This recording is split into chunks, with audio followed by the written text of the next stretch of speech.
Hi friends, welcome to Akash vlog. நான் உங்கள் AV Akash. நான் பெங்களூர் எலக்ட்ரானிக் சிட்டியில் ஒரு கம்பெனியில் இன்டர்ன் பண்ணிட்டு இருக்கும்போது அவங்க டீம் அவுட்டிங் வந்து கூட்டு போயிருந்தாங்க. ஸோ அந்த வீடியோ தான் நீங்கள் பார்க்க போகிறீங்க. இந்த பஸ்ஸில் தான் வந்து எங்கள் டீம் மெம்பர்ஸ் எல்லாருமே வந்து சேர்ந்து நாங்கள் போக போகிறோம். இந்த பஸ்ஸு மட்டும் இல்லை, இன்னும் 2-3 பஸ்ஸுலாம் வந்து இருக்குது. ஸோ எங்கே போகிறோம் அப்படின்னு பார்த்தீங்கன்னா மேங்கோ மைஸ்ட் ரெசார்ட் தாங்க. நாங்கள் இருக்கிற கம்பெனிலேருந்து ஒரு 10-15 கிலோமீட்டர் வந்து தாண்டி தான் இந்த மேங்கோ மைஸ்ட் ரெசார்ட் வந்திருக்கு. ஸோ இந்த மேங்கோ மைஸ்ட் ரெசார்ட்டில் என்னெல்லாம் இருக்குது அப்படின்னு சொல்லிட்டு நீங்கள் இந்த வீடியோவில் பார்க்க போகிறீங்க. ஸோ இது மேங்கோ மைஸ்ட் ரெசார்ட் எபிசோடு 1. நானே தான் வந்து பார்த்தீங்கன்னா ஃபஸ்ட்டு டைம் ரெசார்ட்டுக்கு போகிறது. ஸோ ரெசார்ட்டுக்கு இதுக்கு முன்னாடி போனதில்லை. ஸோ ரெசார்ட் எப்படி இருக்கும், அதில் என்னென்ன அட்வென்ச்சர் கேம்ஸ்லாம் இருக்குது, ஃபுட்டுலாம் எப்படி இருக்குன்னு சொல்லிட்டு இந்த வீடியோவில் ஃபுல்லாக வந்து நான் வந்து உங்களுக்கு எக்ஸ்பிளைன் பண்ண போகிறேன். என் கூட வந்து பார்த்திங்கன்னா என்னோடய கொலீக் ராஜேஷ் வந்திருந்தார். இவரும் வந்து பார்த்திங்கன்னா தூத்துக்குடிக்காரரு. ஸோ வாங்க ஃப்ரெண்ட்ஸ் வீடியோக்குள்ளே போகலாம். ஸோ ஃபஸ்ட்டு வந்து பார்த்திங்கன்னா ஒரு பேண்ட் மாதிரி கையில் கட்டியிருப்பாங்க. ஸோ அந்த பேண்டில் வந்து பார்த்திங்கன்னா நிறைய வந்து கூப்பன்ஸ் வந்து இருக்கும். ஒரு கிட்டத்தட்ட வந்து பார்த்திங்கன்னா ஒரு 12 கூப்பன் இருக்கும். ஸோ அதில் வந்து நம்ம டிக் பண்ணிவிட்டு நம்ம வந்து கேம் அங்கே இருக்க அட்வென்ச்சர்ஸ் கேம்ஸ் எல்லாத்தையுமே வந்து நம்ம யூஸ் பண்ணிக்கலாம். நம்ம எப்படி நம்ம ஒவ்வொரு தீம் பார்க்கெலாம் போகும்போது மாட்டுவாங்களோ சேம் திங்ஸில் தான் வந்து பார்த்திங்கன்னா இவங்களும் வந்து இந்த மாதிரி பேண்ட்லாம் வந்து கையில் மாட்டி விட்டுருந்தாங்க. சரி ஃபஸ்ட்டு போயிட்டு சாப்பிடுவோம் அப்படின்னு சொல்லிட்டு நாங்கள் சாப்பிட வந்துட்டோம். அண்ட் இந்த பேண்டு போக பார்த்திங்கன்னா எங்களுக்கு 4 டிக்கெட் வந்து கொடுத்துருந்தாங்க அட்வென்ச்சர் கேமு. அது போக வந்து பார்த்திங்கன்னா இன்னொரு டிக்கெட் வந்து பார்த்திங்கன்னா காக்டெயில் ஜூஸ் வந்து குடிக்கிறதுக்காக வந்து ஒரு கொடுத்துருந்தாங்க. மொத்தம் பார்த்திங்கன்னா ஒரு 14 டோக்கன் அட்வென்ச்சர் கேமுக்கு ஒன்று வந்து பார்த்திங்கன்னா அந்த ஜூஸ் குடிக்கிறதுக்காக.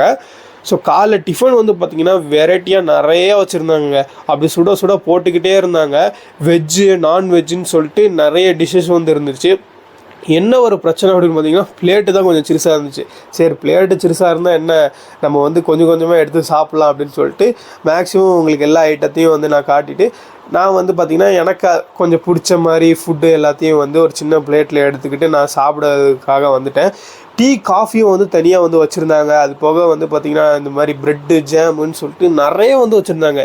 இது வந்து பார்த்திங்கன்னா ஒவ்வொரு இடத்துக்கும் ஒவ்வொரு இது மாதிரி ஹோட்டல் மாதிரி வந்து நிறைய இடத்துல வச்சுருந்தாங்க. எங்கே வேணாலும் நம்ம போய் சாப்பிட்டுக்கலாம், எந்த இடத்துல வேணாலும் போய் சாப்பிட்டுக்கலாம். ஸோ சாப்பாடு உண்மையிலே சொல்கிறேன், நானும் வந்து இருக்கிற எல்லா டிஷ்ஷையும் வந்து டேஸ்ட் பண்ணி பார்த்தேன். எல்லாமே நல்லா இருக்குது. அது எப்படிடா ஒருத்தனால இல்லாதுமே வந்து நல்லா பண்ண முடியும் அப்படின்னு சொல்லிட்டு ரொம்ப டவுட்டாக இருந்தது. 2வது தடவை பிளேட்டில் வந்து பார்த்திங்கன்னா அது மாதிரி பூரி ப்ரெட்டு இந்த பேன் கேக்லாம் வந்து டேஸ்ட் பண்ணி பார்த்தேன். நானும் ஏதோ ஒரு ஆர்வத்தில் பேன் கேக் எடுத்துகிட்டு அது தோசை நினச்சி சாம்பார்லாம் முக்கி சாப்பிட்டேன். நல்லா இருந்தது. எல்லா ஃபுட்டுமே ரொம்ப நல்லா இருந்தது. சாப்பிட்டு முடிச்சுட்டு நல்ல ஒரு ஃபுல் கட்டு கட்டிட்டு இன்டோர் இடத்துக்கு வந்து போயிட்டோம். இன்டோர் கேம்ஸே வந்து பார்த்திங்கன்னா ரொம்ப நிறைய இருந்துச்சு. சரி அதுதான் நம்ம விளையாட போகிறோன்னு சொல்லிட்டு என் ஃப்ரெண்ட்ஸ் எல்லாம் கூப்பிட்டுட்டு அந்த கொலிக்கை கூப்பிட்டுட்டு விளையாடுறோம் அப்படின்னு போகிறோம். அதுக்குள்ளே இல்லை உங்கள் கம்பெனி மெம்பர்ஸ் எல்லாம் வாங்க, உங்களுக்காக கேம்லாம் இருக்குது அப்படின்னு சொல்லிட்டு கம்பெனியில் இருக்க எல்லாத்தையுமே கூப்பிட்டு ஒரு இடத்துக்கு கூப்பிட்டு போயிட்டு இருந்தாங்க. இது வந்து பார்த்திங்கன்னா நிறைய பேர்த்துக்கு பார்த்திங்கன்னா இந்த மாதிரி சின்ன சின்ன கிரவுண்டு மாதிரி கட்டி வச்சுருக்கிறாங்க. அதாவது ஒவ்வொரு கம்பெனி கிட்டத்தட்ட இந்த ரெசார்ட்டுக்கு வந்து பார்த்திங்கன்னா ஒரு 4-5 கம்பெனி வந்திருக்குன்னு வச்சுக்கோங்களேன்.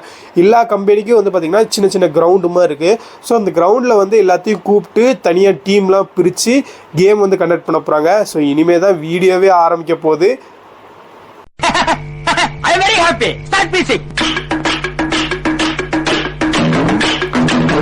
சொன்ன மாதிரியே பார்த்தீங்கன்னா 4 டீமை பிரிச்சுட்டாங்க. ஸோ இதில் வந்து போட்டி வந்து கண்டக்ட் பண்ணுவாங்க. யார் அதிகமான ஸ்கோர் கடைசி வச்சுருக்காங்களோ அவங்க தான் வின்னரு. ஸோ ஃபஸ்ட்டு போட்டி என்னென்னா டீம்லேருந்து ஒரு மெம்பர் வந்து முன்னாடி ஆடணும். ஸோ அவங்கள பார்த்து எல்லாருமே ஆடணும். ஸோ சேம் ஸ்டெப்பை வந்து ரிப்பீட் பண்ணக்கூடாது. ஸோ யார் நல்லா பண்ணுறாங்களோ அவங்களுக்கு அதிகமான பாயிண்ட் வந்து கொடுக்குறேன் அப்படின்னு சொல்லியிருக்காங்க. ஸோ கேம் வந்து ஸ்டார்ட் ஆயிடுச்சு. டீம் ஏ வந்து இப்போ டான்ஸ் ஆடுறாங்க. அதை நீங்களே பாருங்கள்.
டான்ஸ் எல்லாம் முடிஞ்சிருச்சு, எல்லாருமே நல்லா டான்ஸ் ஆடிருக்கீங்கன்னு சொல்லிட்டு எல்லாத்துக்கும் ஈக்குவல் பாயிண்ட் வந்து கொடுத்துட்டாங்க. ஸோ போட்டி வந்து இன்னும் டஃப் ஆயிடுச்சு. ஸோ நெக்ஸ்ட் போட்டி என்ன அப்படின்னு பார்த்தீங்கன்னா, இந்த மாதிரி வரிசையாக ஒவ்வொரு டீம் மெம்பர்ஸும் நிற்கணும், ரிங்கை வந்து அவங்க உடம்புல அப்படி தூக்கி போடணும். ஸோ கடைசி வரைக்கும் யார் வந்து ரொம்ப ஸ்பீடாக வந்து தூக்கி போட்டு அந்த கேமை வந்து முடிக்கிறாங்களோ அவங்களுக்கு வந்து பாயிண்ட்ஸ் அதிகம். ஸோ ஃபஸ்ட்டு எடுக்கிறவங்களுக்கு அதிகமான பாயிண்ட்ஸு, அதுக்கு அடுத்து ரெண்டாவது வின் பண்ணுறவங்களுக்கு கொஞ்சம் கம்மி அப்படின்னு சொல்லிட்டு 4 டீமுக்குமே வந்து பாயிண்ட்ஸ் இருக்கும். பட் பாயிண்ட்ஸ் வந்து அப்படியே கம்மியாகிட்டே இருக்கும். ஸோ அந்த கேமு முடிஞ்சுது. இந்த கேம் தாங்க ரொம்ப ரொம்ப இன்ட்ரெஸ்டாக இருக்கிற கேமு. ஏன்னா இதுக்கு வந்து ப்ராக்டிக்ஸ் பண்ணுறதுக்குன்னு சொல்லிட்டு பார்த்திங்கன்னா தனியாக டைம்லாம் வந்து கொடுத்துருந்தாங்க. என்னென்னா இது மாதிரி ஒரு 2 கட்டை இருக்கும். ஸோ அதில் வந்து கயர் வந்து கிட்டிருப்பாங்க, ஃப்ரண்ட்லேயும் சரி பேக்லேயும் சரி. ஒரு 4 மெம்பர்ஸ் வந்து அந்த இடத்துல வந்து நிற்கணும். நின்றுட்டு அவங்க ஃபஸ்ட்டு இருக்கிற மெம்பரும் லாஸ்ட்டில் இருக்க மெம்பர்ஸ் காலில் மட்டும் தான் வந்து கயிறு வந்து கட்டியிருப்பாங்க. ஸோ மீதி இருக்க 2 பேர் வந்து ஜஸ்ட்டு லெஃப்ட் ரைட் அப்படின்னு சொல்லிக்கிட்டே வந்து பார்த்திங்கன்னா அப்படியே மூவ் ஆகிட்டே இருக்கணும். அவங்க முடித்த உடனே அங்கே மறுபடியும் ஆப்போசிட்டில் வந்து இன்னொரு 4 பேர் இருப்பாங்க. அவங்க மறுபடியும் வந்து அந்த இடத்த வந்து கிராஸ் பண்ணணும். இப்படியே லெஃப்ட் டு ரைட்டு டு லெஃப்ட்டுன்னு சொல்லிட்டு ஒரு 4 தடவை கிரவுண்டை வந்து அப் அண்ட் டவுன் வந்து போயிட்டு வரணும். ஸோ இது ரொம்ப இன்ட்ரெஸ்ட்டாக இருந்தது. யார் வந்து அந்த 4வது இடத்த ரவுண்டை வந்து கம்ப்ளீட் பண்ணுறாங்களோ ஸோ அந்த டீமுக்கு வந்து அதிகமான பாயிண்ட் அப்படின்னு சொல்லியிருந்தாங்க. இது ரொம்ப ரொம்ப இன்ட்ரெஸ்ட்டாக வந்து இருந்தது. நீங்களே பாருங்கள் அந்த கேமை. Next team.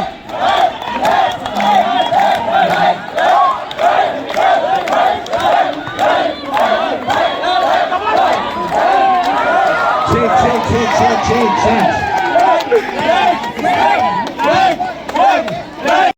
நான் எப்படி வீடியோ எடுத்துகிட்டு இருக்கேன் பார்த்தீங்களா, உட்காந்து ஃபுல்லாக விளாக் எடுத்துகிட்டு இருந்தேன். சரி விளாக் எடுத்தது போதும் ஆகாஷ், பொங்கி எழு அப்படின்னு சொல்லிட்டு நானும் களத்தில் இறங்கிட்டேன். பார்த்தீங்களா கடைசி நான் தான் விளையாண்டு இந்த கேமையே முடிச்சு வச்சேன். ஸோ இதுக்கு அடுத்து வந்து பார்த்திங்கன்னா இன்னொரு இன்ட்ரெஸ்டிங்கான கேமு. இது மாதிரி த்ரெட்டு வந்து கொடுத்துருவாங்க. அந்த த்ரெட்டை நம்ம யூஸ் பண்ணிவிட்டு பார்த்திங்கன்னா இந்த மாதிரி ஒரு பாலை வந்து எடுத்துகிட்டு ஒரு இடத்துலேருந்து இன்னொரு இடத்துக்கு போகணும். இன்னொரு இடத்துல வந்து பார்த்திங்கன்னா ஒரு பக்கெட் மாதிரி வச்சுருப்பாங்க. ஸோ அந்த பக்கெட்டில் கரெக்டாக பாலை வந்து நம்ம போடணும். சப்போஸ் மிஸ் ஆயிடுச்சுன்னா மறுபடியும் முதல்ல இருந்து எடுத்து போடணும். ஸோ இது ரொம்ப இன்ட்ரெஸ்டாக இருந்துச்சு. அந்த கேமும் முடிஞ்சிச்சு. கடைசி வந்து பார்த்திங்கன்னா இந்த ஒரு கேம். இது எப்படின்னா நம்ம டீம்லேருந்து ஒரு 10 மெம்பர் கிட்ட வரணும். 0லேருந்து 9 வரைக்கும் நம்பர்ஸ் வந்து கொடுத்துருவாங்க. இப்போ திடீர்னு பார்த்தீங்கன்னா ஒரு 3 டிஜிட் நம்பர் இல்லைனா 4 டிஜிட் நம்பர் வந்து கூப்பிடுவாங்க. அது கூப்பிட்ட உடனே நம்ம என்ன பண்ணணும்னா அந்த 4 டிஜிட்டில் இருக்கிற நம்பர்கள் மட்டும் வந்து பார்த்திங்கன்னா ஒரு ஸ்டெப் முன்னாடி வந்து நிற்கணும். ஸோ யார் ஃபாஸ்ட்டாக வந்து நிற்கிறாங்களோ அந்த டீமுக்கு வந்து பாயிண்ட்ஸ் அதிகம். ஸோ இதை மாதிரி வச்சுருந்தாங்க. செம்ம இன்ட்ரெஸ்டிங்காக இருந்தது, செம்ம ஃபன்னாக வந்து இருந்துச்சு இந்த கேமு. ஸோ இந்த கேமோட வந்து பார்த்திங்கன்னா இந்த ஒட்டு மொத்தமாக வந்து இந்த ஃபுல் கேமையும் வந்து முடிச்சிட்டாங்க. ஸோ ஓவரால் யார் வின்னர் அப்படின்னு பார்த்தீங்கன்னா இந்த கம்பெனி தான் வின்னரு, நீங்கள் எல்லாருமே தான் வின்னர் அப்படின்னு சொல்லிட்டு மேட்சே ஒரு இது மாதிரி ஃபன்னாக வந்து முடிச்சிட்டாங்க. ஓவராலாக பார்த்திங்கன்னா நாங்கள் 4 டீமுமே தாங்க வின்னரு. இதுக்கப்புறம் தாங்க இன்னும் இன்ட்ரெஸ்டிங்கான நிறைய ரைடில் வந்து நம்ம போக போகிறோம். அதுக்கப்புறம் போட்டிங்கு, அது மாதிரி எக்கச்சக்கமான விஷயங்கள் இருக்குது. ஸோ எல்லாமே எபிசோடு 2ல் இருக்குது. ஸோ எபிசோடு 1 பார்த்து நீங்கள் என்ஜாய் பண்ணியிருப்பீங்க நம்புகிறேன். உங்களுக்கு வீடியோ பிடிச்சா லைக் பண்ணுங்கள். அது மாதிரி நிறைய வீடியோ பார்க்கணும் மறக்காம ஆகாஷ் vlog சேனலுக்கு சப்ஸ்கிரைப் பண்ணிக்கோங்க. எபிசோடு 2 நாளைக்கு ரிலீஸ் ஆகும். மறக்காமல் அந்த வீடியோவும் ஃபுல்லாக பாருங்கள். தேங்க்யூ.